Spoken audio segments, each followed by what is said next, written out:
Hello, my dear students. I am Kalpana Mishra and welcome back to my YouTube channel. Students, आज हम start करने जा रहे हैं class 10 science chapter number 6 life process.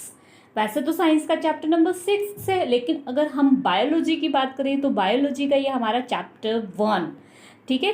तो इसके लिए अब इस चैप्टर में लाइफ प्रोसेस, सबसे पहले आपको ये होना चाहिए कि लाइफ प्रोसेस होता क्या है। तो बच्चे, हम जो भी प्रोसेस करते हैं ना अपने जीवन जीने के लिए, हम खाते हैं, सांस लेते हैं, ठीक है, न्यूट्रिएंट्स लिया, उसके बाद रेस्पिरेशन किया, सांस लिया और छोड़ा, ठीक है, एक्सक्रीट की जो वेस्ट था उसको बाहर निकाला, और जो ब्लड में हमारे सर्कुलेट हो रहा है, ब्लड पूरी बॉडी में, ये और हम चल रहे हैं, फिर रहे हैं, खा रहे हैं, पी रहे हैं, मैं आपको पढ़ा रही हूँ, आप पढ़ रहे हो, मीन्स ये सारी जो प्रोसेस होती है ना, ये सब किस में आती है? लाइफ प्रोसेस में, ठीक है। तो लाइफ प्रोसेस में हम ऑलमोस्ट अपने बारे में पढ़ेंगे कि हम जब फूड लेते हैं तो कैसे डाइजेस्ट होता है, कैसे हमें उससे एनर्जी मिलती है, कैसे हमारा रेस्पिरेटरी सिस्टम चलता है, हम कैसे सांस लेते हैं और कैसे छोड़ते हैं, और कैसे हम जब डाइजेस्ट हो जाता है हमारा फूड और एनर्जी मिल जाती है, उसके बाद जो वेस्ट होता है वो हमारी बॉडी से बाहर जाता है, और ब्लड के थ्रू जैसे हमारी बॉडी में कैसे सर्कुलेट होता है, हमारा हार्ट कैसे वर्क करता है, ये सब कुछ हमने इस चैप्टर में पढ़ना है। तो ये बहुत ही इंटरेस्टिंग चैप्टर है। आई होप बच्चों आप बहुत इंजॉय करोगे इस चैप्टर में, क्योंकि इसमें आप अपने बारे में समझोगे कि आपकी बॉडी में कैसी कैसी मूवमेंट और कैसी कैसी प्रोसेस हो रही है, ठीक है। तो लाइफ प्रोसेस का मतलब आपको समझ आ गया ना, कि जो भी प्रोसेस हो रही है हमारी बॉडी में, चलना फिरना, खेलना कूदना, खाना पीना, ठीक है, तो ये सारी प्रोसेस क्या कहलाती है? लाइफ प्रोसेस, ठीक है। अब अगर लाइफ प्रोसेस में हम जा रहे हैं तो हमें ये नहीं पता लाइफ प्रोसेस में कि कोई भी चीज़ कैसे पता लगेगा कि कोई चीज़ जीवित है। तो हम देखते हैं अगर कोई डॉग है स्ट्रीट में, वो भाग रहा है, दौड़ लगा रहा है और भौंक रहा है साथ में, ठीक है, तो हम कहते हैं वो जीवित है, ठीक है। कोई खा रहा है, पी रहा है, चल रहा है, फिर रहा है, सांस ले रहा है, तो हम कहते हैं वो क्या है? जीवित है, ठीक है। तो अब ये चीजें तो हमें पता लग गया कि जिसके अंदर मूवमेंट है वो अलाइव है, मतलब जीवित है, ठीक है, और जिसके अंदर मूवमेंट नहीं हो रही है हम कह रहे हैं वो जीवित नहीं है। लेकिन आप कहोगे क्या मैम प्लांट भी जीवित है कि नहीं है, प्लांट अलाइव है कि नहीं है? बिल्कुल बच्चों, प्लांट भी अलाइव है। प्लांट अलाइव क्यों है? क्योंकि प्लांट भी अपना फूड प्रिपेयर करता है, उसके पास उसकी लीव्स में जो क्लोरोफिल होता है उससे वो सनलाइट लेके फोटोसिंथेसिस प्रोसेस करके, जो कि आप जूनियर सेक्शन में पढ़ चुके हो, तो अपना फूड प्रिपेयर करता है, ठीक है। तो उसके अंदर भी मूवमेंट होती है, आपने उसकी लीफ की मूवमेंट देखी होगी ना, ठीक है। हम ग्रोथ करते हैं जैसे प्लांट भी ग्रोथ करता है, तो प्लांट भी किस में आता है? अलाइव में आता है, जीवित चीजों में आता है, ठीक है। तो हम शॉर्टली इस चीज को समझ चुके हैं कि अगर कोई भी चीज अलाइव है तो हमें कैसे पता चलेगा कि उसकी कुछ मूवमेंट से, उसकी ग्रोथ से, ठीक है, तो इन चीजों से हमें पता लग जाता है कि कोई भी चीज क्या है? जीवित है या फिर नहीं है। कोई सांस ले रहा है या नहीं ले रहा है, ठीक है। तो और देखो कुछ तो ये हो गया कि हमने ये पता लगा दिया कि कोई चीज अलाइव है, कि उसके अंदर मूवमेंट हो रही है, ठीक है। तो उसकी लाइफ में क्या होता है कि अगर मूवमेंट, कई जीव होते हैं कि उनकी मूवमेंट बहुत स्लो होती है, बहुत कम होती है, ठीक है, उनके अंदर बहुत कम मूवमेंट होती है। तो और वो मूवमेंट हमें अपनी नेक्ड आई मीन्स खुली आंखों से नहीं दिखाई देता, पर वो होते हैं लिविंग थिंग्स, वो होते हैं जीवित। फॉर एग्जाम्पल हम बात कर लेते हैं कि जो उनके अंदर मूवमेंट होते हैं ना, उन मूवमेंट को बोलते हैं मॉलिक्यूलर मूवमेंट, और हर लाइफ के लिए ये मूवमेंट जरूरी है, और ये मूवमेंट हमें दिखाई नहीं देता है, पर हर लाइफ के लिए ये मूवमेंट जरूरी है। मॉलिक्यूलर मूवमेंट जो होता है, बॉडी के अंदर मॉलिक्यूल्स में मूवमेंट होता है, और ये हर लाइफ के लिए क्या होता है? नेसेसरी होता है, ठीक है। तो अब इसमें अगर हम देखें, वायरस की बात करते हैं, ठीक है। वायरस जो है, वायरस के अंदर बहुत स्लो क्या होता है? मॉलिक्यूलर मूवमेंट होता है, ठीक है। तो लेकिन कब होता है वायरस के अंदर ये मॉलिक्यूलर मूवमेंट? जब वो किसी सेल में जाके उसको क्या कर देता है? इन्फेक्टेड कर देता है, ठीक है। जब वायरस किसी सेल में जाके उसको इन्फेक्टेड कर देता है, तब उसके अंदर मॉलिक्यूलर मूवमेंट होता है, ठीक है। एक कंट्रोवर्सी चलती आ रही है कि लोग मतलब सोच रहे हैं वायरस के बारे में कि ट्रूली कि ये जीवित है या नहीं है, मतलब अभी ये क्लियरली नहीं हो पाया कि ये वायरस जीवित है या फिर नहीं है, क्योंकि ऐसा तो उसके अंदर कोई मूवमेंट नहीं है। लेकिन अगर वो किसी सेल में जाता है तो उसको क्या कर देता है, इन्फेक्टेड कर देता है। ठीक है, तो हमें इसमें अभी पढ़ना नहीं है, अभी हमें इसको इतना ही देखना है। अब आगे जो मॉलिक्यूलर मूवमेंट है, हम कह रहे हैं कि मॉलिक्यूलर मूवमेंट जरूरी है लाइफ के लिए। तो क्यों जरूरी है मॉलिक्यूलर मूवमेंट लाइफ के लिए? तो देखो बच्चों, जो हमारे जो भी ऑर्गेनाइज्म होते हैं ना, उनका स्ट्रक्चर क्या होता है, वेल डिफाइन होता है। जैसे हमारी बॉडी में क्या है, सारे सिस्टम में डाइजेस्टिव सिस्टम, एक्सक्रीटरी सिस्टम, ठीक है। तो इस तरीके से हमारी बॉडी जो है वो वेल डिफाइंड है, मीन्स प्रॉपर पूरी तरीके से बनी हुई है, सारे स्ट्रक्चर हैं, हर एक सिस्टम है अलग अलग वर्क को, फंक्शन को करने के लिए। ठीक है, तो अब आपने ये जो है क्लास 9th में ये क्लियर किया होगा कि जो हमारी बॉडी है वो किससे बनती है, सेल से। ठीक है, सबसे छोटा अगर पार्ट है हमारी बॉडी का वो क्या है, सेल। और वो सेल मिलकर के क्या बनता है, टिश्यू। और टिश्यू मिलकर के क्या बनता है, ऑर्गन। ऑर्गन मिलकर के क्या बनता है, ऑर्गन सिस्टम। तो जो एक हमारी बॉडी है, हमारी बॉडी में अगर हमारा जो सेल है, सेल मिला तो वो क्या बनाया, टिश्यू। टिश्यू मिला तो क्या बनाया, हमारे हाथ पैर आंख नाक मुंह, ऑर्गन। ठीक है, अब ये ऑर्गन जब मिले तो क्या बनाया, organ system, digestive system, respiratory system, excretory system. ठीक है, तो जो हमारी कॉम्प्लेक्स बॉडी, जो बड़े जीव जंतु होते हैं, उनमें ये सारे सिस्टम्स होते हैं। ठीक है, तो अब जो ये सिस्टम चल रहा है, ये जीवित रहने के लिए जो ये हमने कहा मॉलिक्यूलर मूवमेंट जो है जरूरी है। ठीक है, तो लेकिन अगर ये मॉलिक्यूलर मूवमेंट अगर चलता है ना, तो नेचर में, तो आपको ये पता होना चाहिए कि हमेशा ये धीरे धीरे जो है कुछ ना कुछ हमारी बॉडी में ब्रेक डाउन होता रहता है। ठीक है, अब इसी तरीके से अगर ये लंबे समय तक कोई चीज जीवित है, उसके अंदर ब्रेक डाउन हो रही है, कोई चीज टूट रही है बार बार, तो इससे क्या होगा, एक टाइम ऐसा आएगा कि वो नो लॉन्गर बी अलाइव, वो जीवित नहीं रहेगा। ठीक है, खत्म हो जाएगा। लेकिन उसके बाद क्या होगा कि अगर हमें जीवित रहना है तो जो चीज टूट रही है उसको रिपेयर करना जरूरी है। तो means repairing and maintaining their structure. अगर हम अपनी बॉडी का जो स्ट्रक्चर जो डैमेज हो रहा है उसको क्या करना है, रिपेयर भी करना है, मेंटेन करके रखना है, तो इसी को ही क्या बोलते हैं, इसी को ही बोलते हैं मॉलिक्यूलर मूवमेंट। जैसे कि डैमेज तो हो रही है, हमारी बॉडी का कोई पार्ट्स अगर डैमेज हो रहा है तो वो दोबारा से क्या कर रहा है, बन भी रहा है। ठीक है, तो हम अगर लाइफ की बात करें, मॉलिक्यूलर मूवमेंट की बात करें, तो क्या होता है, वो repairing and maintaining their structure. ठीक है, तो अब इसमें आपको पता लग गया कि मूवमेंट मॉलिक्यूल में होता है तो वो क्या होता है, जीवित होता है।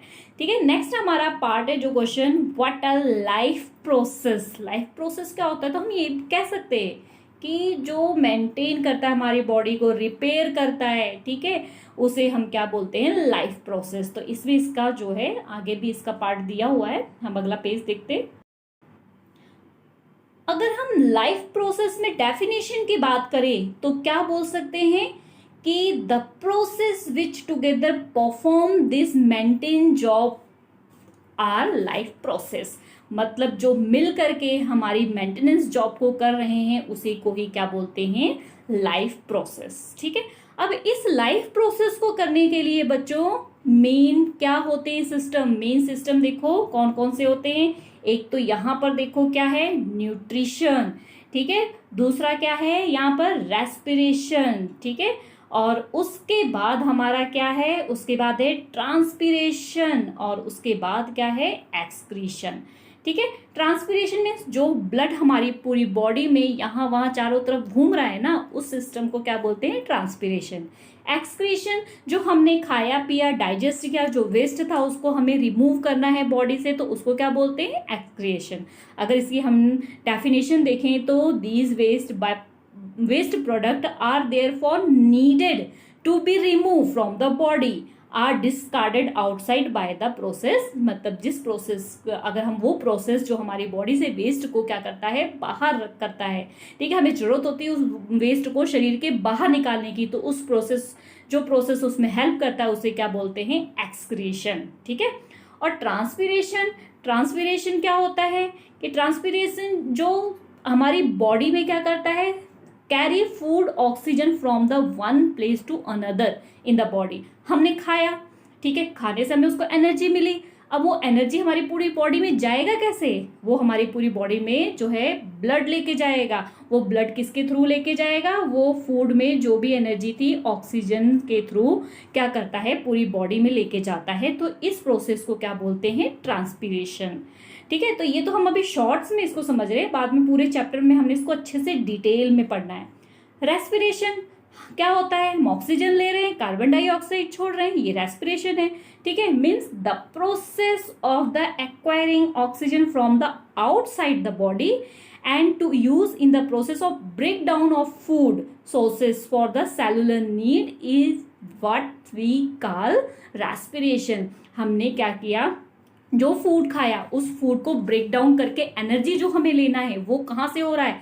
जब बाहर से क्या मिल रही है हमें? सांस के थ्रू ऑक्सीजन मिल रही है, और वो ऑक्सीजन क्या करती है? हमारे फूड को ब्रेक डाउन करती है। फॉर एग्जाम्पल आपने राइस खाया, राइस को ब्रेक डाउन करके क्या मिला? कार्बोहाइड्रेट मिला। तो उसको ब्रेक डाउन किसने किया? ऑक्सीजन ने किया उसको ब्रेक डाउन, और वो हमें कार्बोहाइड्रेट जो मिला है वो हमें क्या दे रहा है? एनर्जी दे रहा है। ठीक है, तो इसे ही क्या बोलते हैं? रेस्पिरेशन। ठीक है, हमने ऑक्सीजन लिया, ब्रेक डाउन किया फूड का, और जो कार्बन डाइऑक्साइड था उसको बॉडी से बाहर निकाला। और अगली प्रोसेस हमारी क्या थी? Nutrition. Nutrition the process to transfer sources of energy from outside the body of the organism which we call food to the inside, a process we commonly call nutrition. जो हम बाहर से ले रहे हैं, खा रहे हैं, पी रहे हैं, ठीक है, उससे हमें एनर्जी मिल रही है, वही तो क्या हो गया? न्यूट्रिशन। ठीक है, बाकी चैप्टर में हम इसको पूरा डिटेल में बहुत अच्छे से पढ़ेंगे। ठीक है, अब यहाँ पर एक पैरा इसको थोड़ा सा पढ़ लेते हैं। यहाँ पर दिया हुआ है कि in case single cell organism no specific organs. देखो हमारे पास तो स्पेसिफिक ऑर्गन है ना, सांस ले रहे हैं, सांस लेने के लिए हमारे पास नोज है, अंदर हमारे लंग्स हैं जो ऑक्सीजन लेके जा रहे हैं, हार्ट है जो ब्लड को पंप कर रहा है, डाइजेस्टिव सिस्टम है जो हमारे फूड को प्रॉपर डाइजेस्ट कर रहा है। पर कई ऑर्गेनिज्म जिनकी बॉडी वेल डिफाइंड नहीं होती है, तो वो अगर उनकी हम बात करें तो यहाँ पर बात हो रही है गैस एक्सचेंज की, ठीक है, और या फिर फूड लेने की। इनके पास कोई स्पेशल ऑर्गन नहीं होते, तो क्या होता है? ये कैसे करेंगे? देखो जो ये छोटे, अगर हम बात कर लेते हैं अमीबा की, ठीक है, तो अमीबा एक यूनिसेलुलर मीन्स जो एक सिंगल सेल का बना हुआ है, सिंगल सेल का। लेकिन अब इसको भी तो खाने की जरूरत है, इसको भी तो वेस्ट बाहर निकालने की जरूरत है, ठीक है, इसको भी तो रेस्पिरेशन की जरूरत है। तो सारी प्रोसेस ये करता है, ये सारी प्रोसेस एक सिंगल सेल में कंप्लीट करता है। ठीक है, किसके थ्रू? ये डिफ्यूजन के थ्रू करता है, डिफ्यूजन के थ्रू ये सारी प्रोसेस करता है। ठीक है, तो इसको हम आगे चैप्टर में कंप्लीट करेंगे पूरी डिटेल में, यहाँ पे थोड़ा सा वैसे ही पढ़ रहे हैं। और मल्टी सेलुलर ऑर्गेनिज्म क्या होता है? अगर हम बात करें ऑक्सीजन एटमॉस्फेयर से लेने की, तो देखो ये जो सिंगल सेल ऑर्गेनिज्म होते हैं ना, तो डिफ्यूजन के थ्रू क्या होता है? ऑक्सीजन इनके अंदर आ जाती है। डिफ्यूजन क्या होता है? जब मॉलिक्यूलर मूवमेंट कहाँ होती है? हायर कॉन्सेंट्रेशन से लोअर कॉन्सेंट्रेशन की तरफ, उसे कहते हैं। जैसे कि फॉर एग्जांपल देखो, यहाँ पर मैंने एक ग्लास लिया, ग्लास में मैंने कुछ शुगर डाल दिया और यहाँ पर वाटर फिल कर दिया। तो अब ये जो वाटर है, जो ये शुगर है ना, ये धीरे धीरे यहाँ पर ज़्यादा शुगर है, इनकी मूवमेंट कहाँ करेगी? वहाँ करेगी जहाँ पर इसकी कॉन्सेंट्रेशन कम है। ठीक है, तो इसी तरीके से एक एग्जाम्पल और, अगर हमने यहाँ पर एक बीकर लिया, इसमें वाटर लिया, और वाटर में किसमिस जानते हो, उसको अगर मैंने यहाँ रख दिया, इसको यहाँ रख दिया ड्राई, थोड़ी देर बाद आप देखोगे कि वो स्वेल हो जाती है। तो क्या होता है? बाहर हायर कॉन्सेंट्रेशन होता है और इसके अंदर कम, ये मतलब चिपकी हुई सी होती है। तो सारे वाटर ये क्या करते हैं? एब्जॉर्ब करना शुरू कर देती हैं। तो इसी को क्या बोलते हैं? इसी को बोलते हैं डिफ्यूजन। ठीक है, तो अमीबा भी ऐसे ही करता है। ये अमीबा जो है ये बाहर से डिफ्यूजन के थ्रू जो है फूड मटेरियल या ऑक्सीजन जो है वो अपनी बॉडी में लेता है। ठीक है, मतलब हम यहाँ बात करें सिर्फ अमीबा की नहीं, यहाँ पे हम बात करें उन ऑर्गेनिज्म की जिनके पास वेल डिफाइंड ऑर्गन्स नहीं होते हैं, जिनकी बॉडी पूरी वेल डिफाइंड नहीं होती है। ठीक है, जो एक सिंगल सेल के बने हैं, वो भी ये सारे सिस्टम अपने सिंगल सेल में कंप्लीट करते हैं। ठीक है, अब उन्होंने तो क्या किया, उनकी जो बॉडी थी इतनी सिंपल है कि वो बाहर से एक्सचेंज करके अपनी बॉडी में ऑक्सीजन कंप्लीट कर लेते हैं, क्योंकि एक सिंगल तो सेल है उनके पास, कोई उनकी प्रोसेस इतनी ज़्यादा नहीं है। लेकिन जो मल्टी सेलुलर ऑर्गेनिज्म जैसे हम हैं, डॉग है, एलिफेंट है, तो यहाँ पर क्या होता है, हमारे सारे सिस्टम क्यों हैं, इसलिए सिस्टम है कि अगर एनवायरमेंट की ऑक्सीजन हम लेने लगे ना डिफ्यूजन के थ्रू, तो हमें इतनी ऑक्सीजन की रिक्वायरमेंट है कि थोड़ी बहुत तो हमारी चली जाएगी डिफ्यूजन के थ्रू, पर सफिशियंट नहीं होगी, जो हमारी रिक्वायरमेंट है वो कंप्लीट नहीं हो पाएगी, तो हम जीवित नहीं रह पाएंगे।